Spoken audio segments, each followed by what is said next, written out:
Welcome to Sewer Mutant, the comic book podcast for weirdos like you. I'm your co-host, Klint Finley, joined as always by my co-host, John Eckelberry. And thanks to Crudler for letting us use his music on the show. You can find more of his work at crudler.bandcamp.com. Today we're talking about Matt Wagner's Grendel.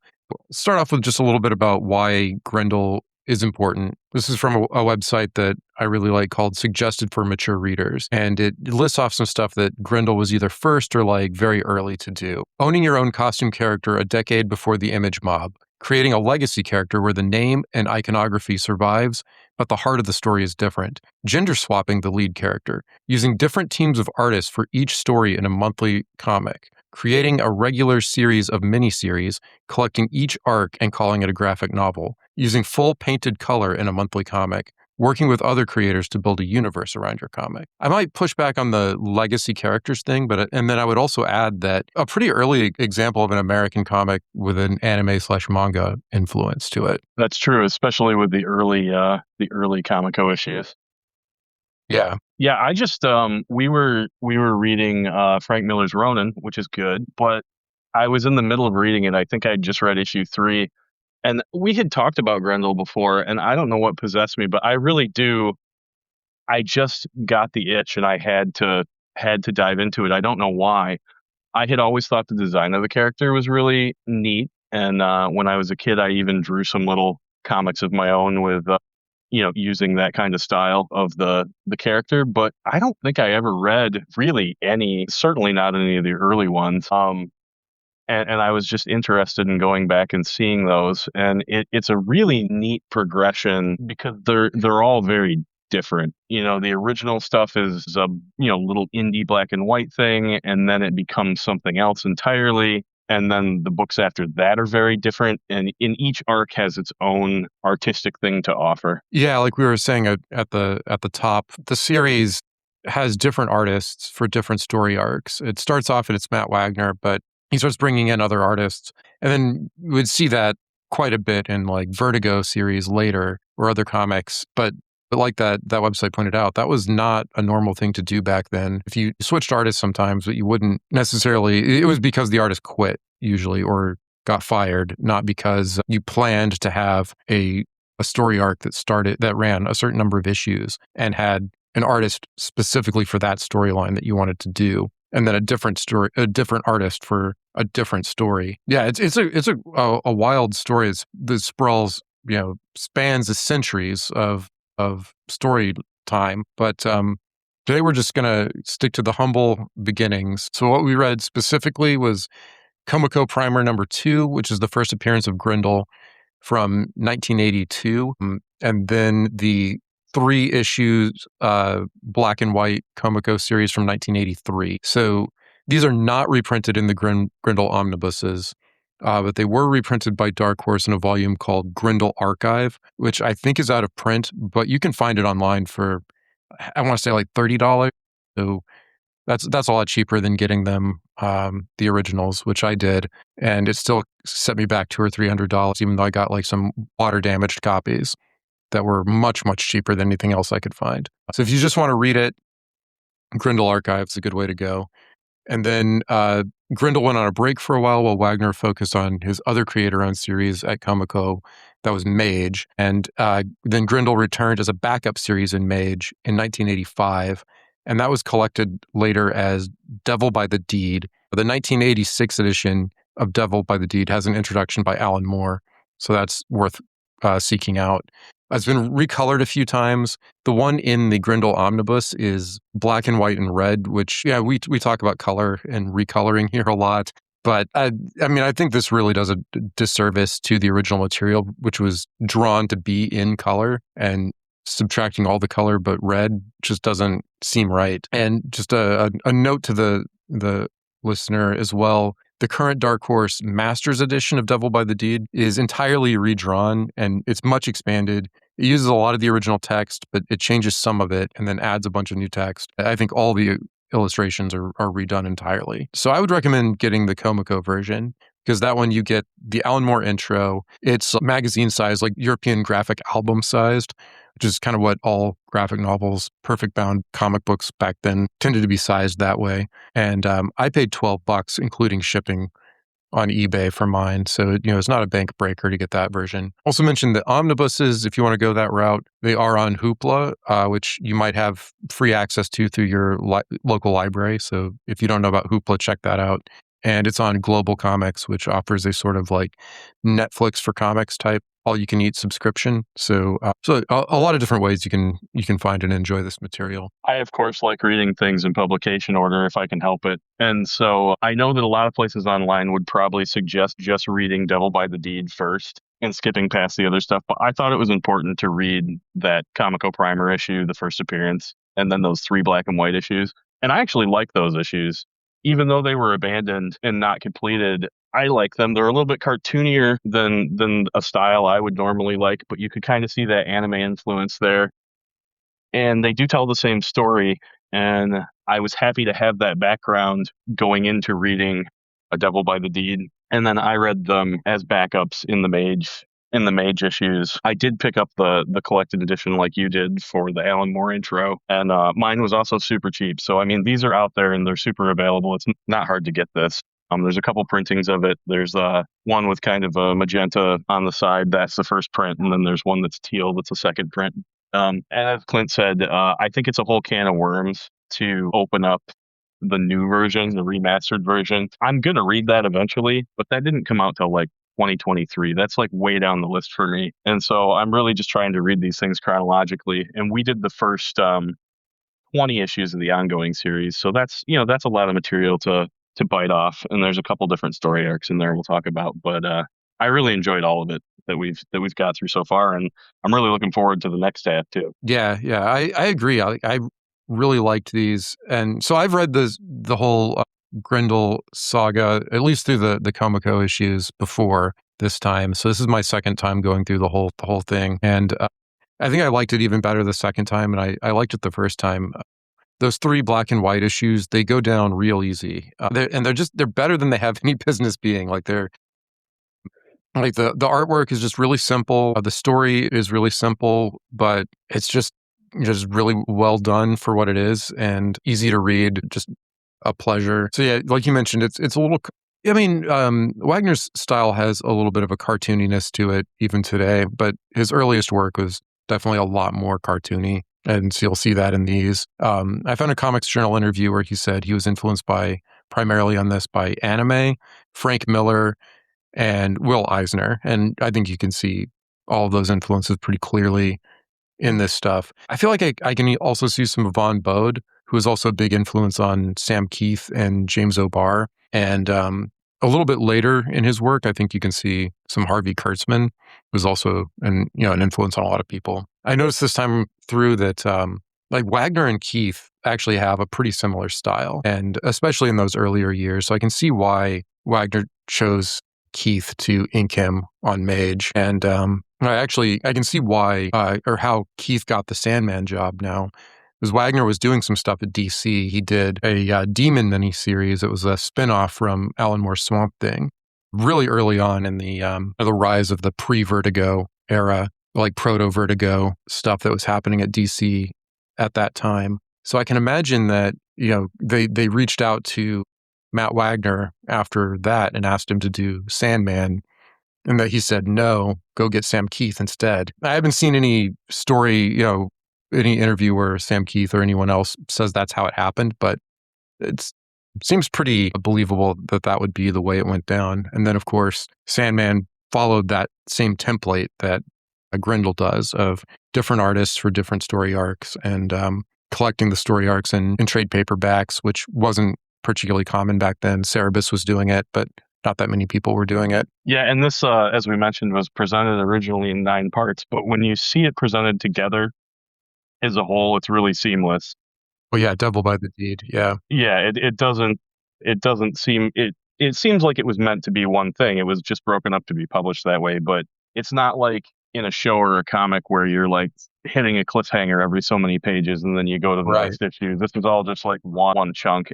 And I think one of the big things, Alan Moore talks about this in his intro, we've talked a lot about in our episodes about kind of experimental ways of doing comics and how like David Lloyd didn't want to use captions or whatever in V for Vendetta. And Mage, Alan Moore points out, and I haven't read Mage yet, I want to read it, but Mage apparently only uses word balloons and no captions. And then Grendel is told entirely in captions with no word balloons, which is really interesting. That's in Devil by the Deed. The original black and white issues are more of a standard thing. Devil by the Deed is told almost entirely in these like one page, almost like stained glass window looking pages that tell the history of this character, and it kind of steps you away from it and presents it in a little bit more mythical fashion.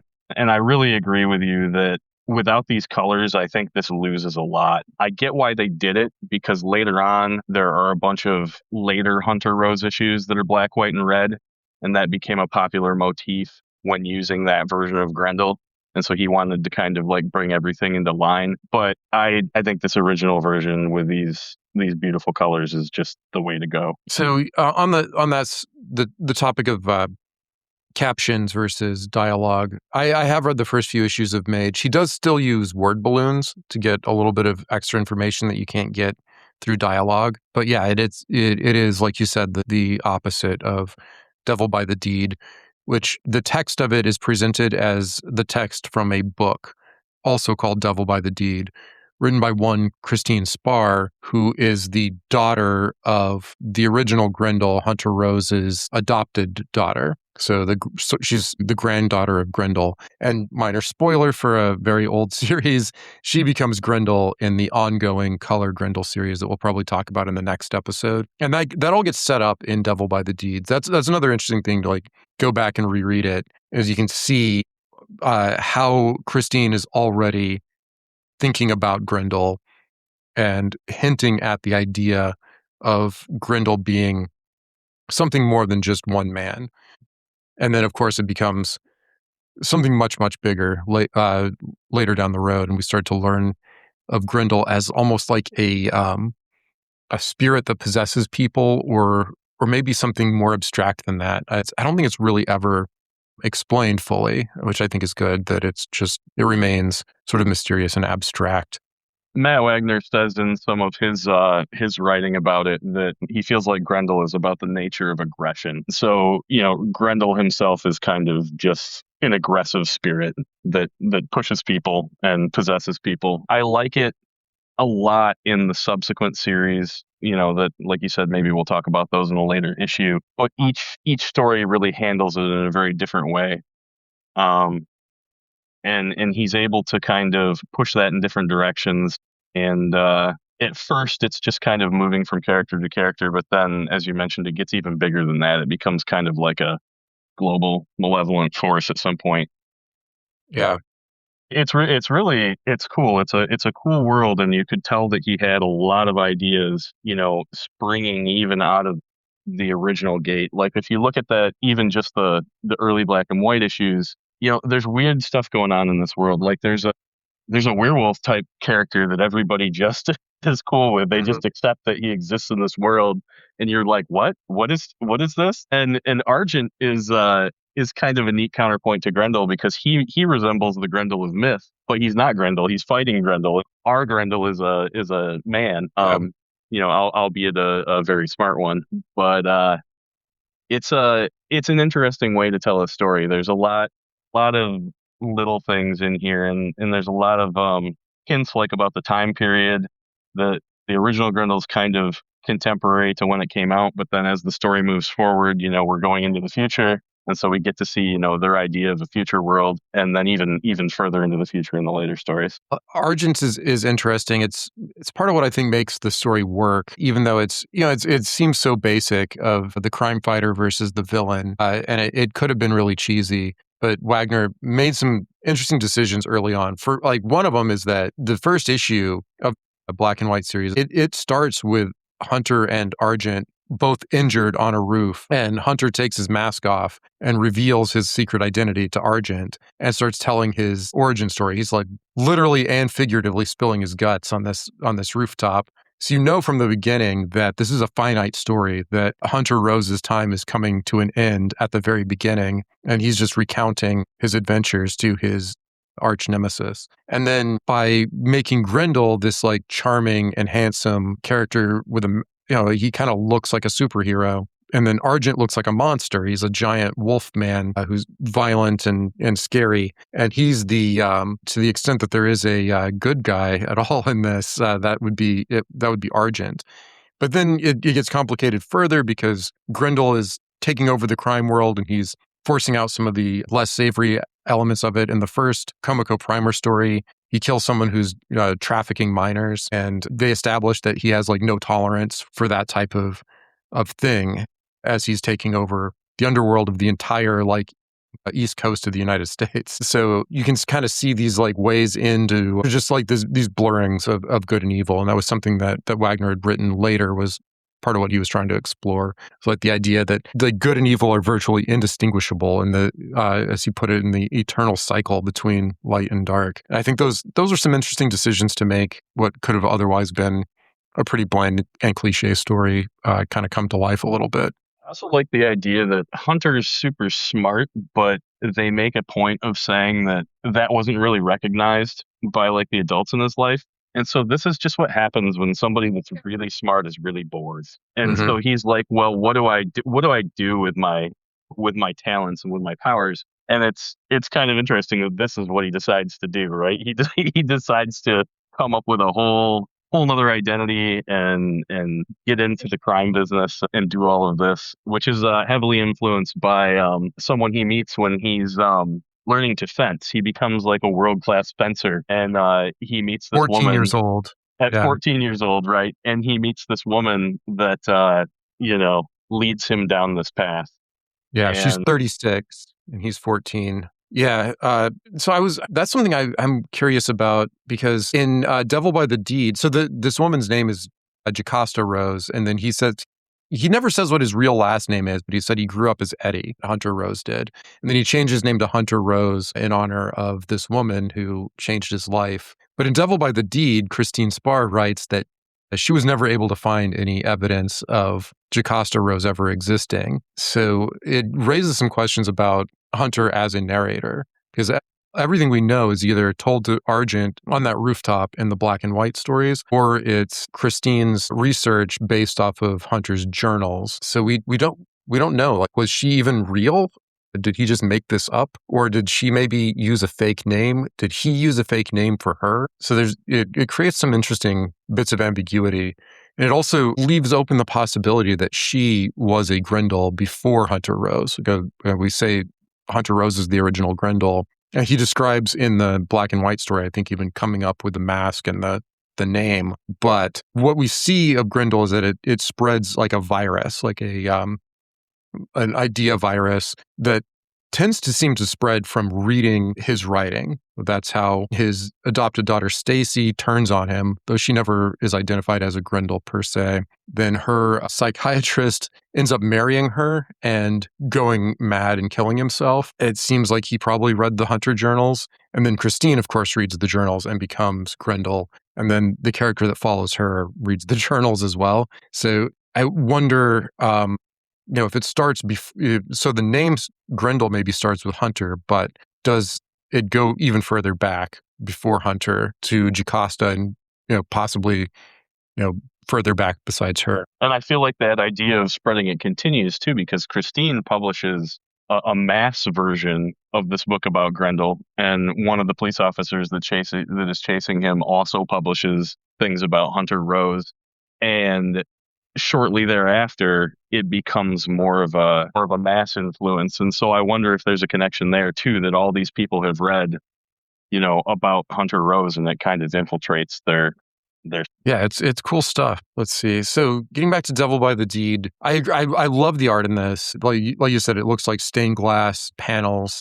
I think that's great. I found it ultimately, though, a little unsatisfying as a story because it is so zoomed out and it reads like, just a Wikipedia summary of a larger work. I wish that he had continued the story, the beyond just doing the fast Cliff Notes almost version of this larger story. Like the first 3 issues of the black and white series are condensed into like 4 pages in Devil by the Deed. So you can kind of imagine how much more the story would have taken up if it was decompressed in that way. And Alan Moore had asked in his introduction what separates an illustrated story from a comic strip told entirely with captions. And to me, I'm not sure that this is a comic book. I think to me, it is more like illustrated prose. And I think for me, the line there is that the artwork isn't really telling the story. It's just the prose telling the story, and the artwork enhances the story. It gives it a lot more depth and meaning, but you don't need the illustrations to read the comic, and they're additive rather than like foundational, it seems like. But I'm sure there are people who would disagree with that. And I think there's sort of an abstract concept there of whether the art is being used to illustrate a story or to tell a story. But something else that the Suggested by Mature Readers site had pointed out is that Alan Moore used a similar storytelling technique in the Olympus story arc in Miracle Man, where it's Miracle Man in the future giving a summary of how he got from the end of the previous issue to where he's at in the future. And it's also like a pretty like breakneck speed, taking you through a lot of material that Moore had clearly originally planned on being many, many more issues. And he just wanted to wrap it up and be done with Miracle Man, it seems like. So he just condensed it down into these like the summary style thing. But I haven't really seen anything else that is like Devil by the Deed in terms of like the whole package of doing the art in that particular way, combined with the captions. It's an experiment that I just haven't seen replicated, and we'll see a lot of that kind of experimentation as the series unfolds.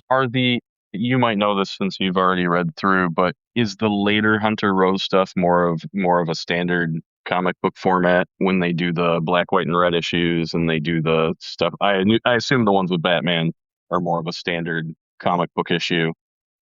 Yeah, I have read the Batman versus Grendel comics, and those are, like standard comics. I haven't read hardly any of the latter day Hunter Rose stuff, unless you count the Captain Wiggins ones in the Comico run that we're just getting to, or I'm just getting to in this reread. I haven't read Black, White, and Red or any of that stuff yet. That's part of why I'm holding off on reading the Masters edition of Devil by the Deed, is I realized it's incorporating stuff from some of those latter-day stories, and I don't want to spoil them by reading essentially summaries of them in this book. I think some of them are like pretty standard panel-to-panel comic storytelling.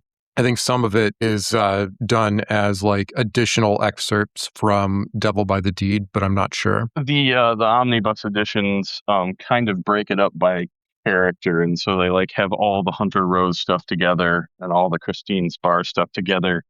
But I definitely like to see the order that it kind of unfolded in publication, because some of these things are really far apart. Like I mentioned earlier, that the new version of Devil by the Deed didn't come out until 2023. That's just a few years ago. Some artists, like to revisit stuff to kind of see their progress. And I do think that it's interesting that there's now essentially 3 versions of Grendel. There's the black and white series, there's Devil by the Deed, but there's even the recolored Devil by the Deed. So I guess that's almost like a 4th. And then there's now the completely redrawn and expanded version that adds something like 120 pages to it, but really even more than that, because as you said, I don't think any of the original pages survive in it. I think even those ones are redrawn. So while it's a really cool thing to see how far the creators come and what they can do, for me, it's not a replacement. Like I would never tell someone to start there and read that first. I would want them to read this version of it, this original version. Yeah, I agree. And I wish that if he was going to revisit the original Hunter Rose story, that he would have done it as a traditional panel-to-panel story instead of sticking with the Devil by the Deed summary format. So I would like to see like the whole thing, that there's a trial where Hunter Rose, who's supposed to be 18 years old, is adopting a 9-year-old girl, which is not something that you would expect to normally happen in the real world. There's the continued conflicts with Argent, and there's just a lot of the entire taking over the East Coast crime world. It's another thing that's like 1 page or something in Devil by the Deed. Then that's probably like a 6-story arc in a normal comic. Well, in my head, these are all comics later that come out later that they expand upon, and some of it probably is in some of the later stuff, but I just haven't gotten there yet. Yeah, you get a little bit of that in the Wiggins stories, and maybe in Black, White, and Red that I haven't read yet, but I'm not sure, how much that actually comes through. So I wanted to talk a little bit about Wagner and Comico as well. Did you have anything else you wanted to say about Grendel before we move on to that? No, I think I'll hold the rest of what I've got for later episodes because, like I said, we went up. At least I went up to issue 20, and I think you may have even went past that at this point. And then we'll just keep going until we've read the whole thing. But there's some stuff in those issues from the ongoing that I'm definitely down to talk about. But if we're stopping at Devil by the Deed here, I think I'm good. Yeah, no, I actually stopped at 16 because I wanted to jump ahead and read Devil Child, which is the story about Stacy, the adopted daughter. I mean, I'll kind of go back to that. It's pretty weird that an 18-year-old wants to spend a lot of time with this 9-year-old and ends up adopting her. And so there's people have pointed out that it seems creepy. I think that that's part of why Matt Wagner had Grendel killing the human traffickers who trafficked in underage girls. I think that was Wagner trying to tell us no, Hunter isn't being a predator here towards Stacy. He has an authentic connection to her. In later stories, I know he actually suggests that he thinks that Stacy might be the reincarnation, though, of Jocasta Rose, which I think is problematic. And yeah, exactly. I think it was Wagner trying to give a rational explanation to his interest in Stacy, but it ends up digging himself a deeper hole because that sounds like grooming. But I would think that it's kind of more like he probably sees her as the daughter that he and Jocasta never had, is what I actually think is probably going on there, or what Wagner is probably trying to get at, but didn't communicate that well, I think. So he's also really intelligent and really developed, so he probably feels a lot older than he is, and so yeah, and also he has status in society because he's a popular author and he's rich. We're talking about Hunter Rose here. About Hunter Rose, yeah. Wagner's also a popular author, but so it would be. I think it would be more likely to see that kind of thing in the real world because if Joe Schmo, who's 18, wants to adopt a 9-year-old, the court's going to go, what are you doing? That's not a thing that we do. But Mr. Famous and Rich walks in and says, oh, I'll take care of this. They just kind of give it a pass. And I think we do that in society. We give that a pass for rich people and for, people that have excelled. And so I can kind of buy it. It didn't, but it was a little bit strange. And it's strange too that the girl also has a relationship with Argent. And so there's this whole pull between these two figures, and that ends up factoring heavily into why everything comes to an end. So it's an interesting shell for a story that he came up with. I feel like there were a lot of ideas swirling around in there. Yeah, it's fascinating, and yeah, it just keeps sprawling out into more. So we'll talk about the rest of the series, but there are a couple of things I wanted to touch on here. Kind of mostly just about Comico itself, because there's just a lot of names that came out of Comico that are become important throughout the Dark Age. So it's founded in 1982 by Jerry Javinko and Bill Kusanota, but they kind of just seem like they fade into the background pretty quickly, and the company is better known for the people that they hired to run things. So Wagner is one of them. He goes on to become not just one of their star creators, but he was the editor of Comico Primer, starting with issue 4. So he's actually the one who edited the issue that introduces us to Sam Keith and the Max, which is issue 5. They also hired Bob Schreck, Diane Schutz, and Shelley Bond, back then known as Shelley Roebuck. So Schreck and Schutz would end up going to Dark Horse after Comico declared bankruptcy, and they kind of helped make Dark Horse become what it was in the 90s. I don't want to take away from what Mike Richardson accomplished and the other early people at Dark Horse, but when it really started to come into its own as the thing that we all know, it basically coincides with Schreck and Schutz going there. During the Manhunter episode, I mentioned that Archie Goodwin was one of the most beloved and respected editors in comics. Schutz is another one, just an enormously important figure at Comico and at Dark Horse, and just for the Dark Age of comics at large. Wagner also married her sister, a little bit of trivia there. And then Shelley Bond took over Comico at a very young age after Schreck and Schutz left. She became the, I don't know if her title was editor-in-chief, but that was the role that she was basically thrust into, kind of just fresh out of college. And she did her best at it, and then after that, she went to work for Karen Berger at Vertigo when Vertigo was first launching.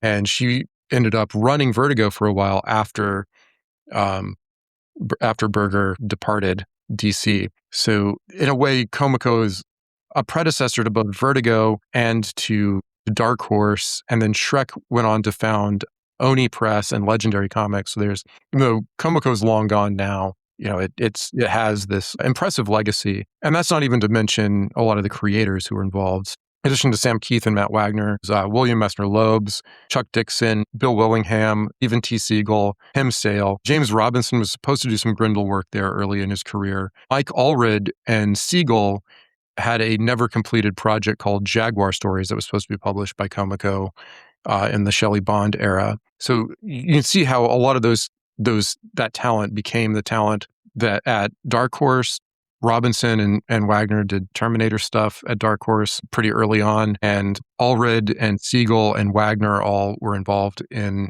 things at Vertigo. Some cool legacy that came out of all of that. And we've kind of mentioned a couple times different places, Sacramento and Michigan, that really punch above their weight class when it comes to comic book talent. So I'll point out here, Matt Wagner lives here where I do, Portland, Oregon. He didn't grow up here, though. He's from Pennsylvania. Kind of seems like Portland is a place that doesn't really necessarily produce a lot of talent, but just attracts a lot of talent here. So the founder of DC Comics, Malcolm Wheeler Nicholson, actually grew up in Portland before he went to the military and then ended up in New York starting DC. Anyway, there's a bunch of companies here, Dark Horse, Oni, Image Comics moved their headquarters here. It's just kind of become a secondary comic book hub besides New York City. And a lot of that has to do with Dark Horse and with them hiring Shrek and Schutz to turn it into the amazing company that it became. Oni basically ended up spinning out of Dark Horse. The Pander brothers, who are going to be we'll be introduced to next time when we talk about the next Grendel story arc. They lived here even at that time in the 80s, and as far as I know, still do. So it's there's a deep Portland connection here to the world of Grendel. And so, yeah, thanks for coming to my TED Talk.